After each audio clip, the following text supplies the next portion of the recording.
জীবনে ঠিক ততটাই বড় হতে চায় যতটা বড় হলে বাবা মার সব ছোট ছোট ইচ্ছেগুলো পূরণ করতে পারবো।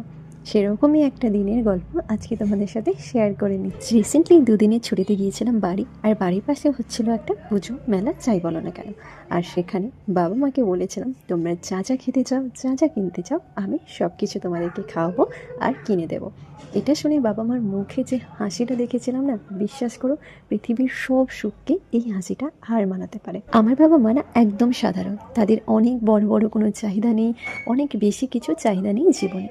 সবসময় চেয়েছে আমরা ভালো থাকি, আর তারা আমাদেরকে ভালো রেখেছিল বলেই আজ আমরা এই জায়গায় এসে পৌঁছেছি। তাই আমাদের প্রত্যেকটা ছেলে মেয়ের উচিত বাবা মার মুখে হাসি ফোটানো, তাদের সব স্বপ্নগুলো পূরণ করা। আমি, মা, বাবা, দাদা, বৌদি সবাই মিলে চলে গেছিলাম মেলাতে।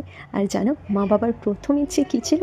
তারা ফুচকা খেতে চায়। আমরা সবাই সেদিন বাইরেই ডিনার করেছিলাম। তাদের এই দিনটা অনেক ভালো কেটেছে, আর মা বাবাকে খুশি করতে পেরে তো আমিও ভীষণ খুশি।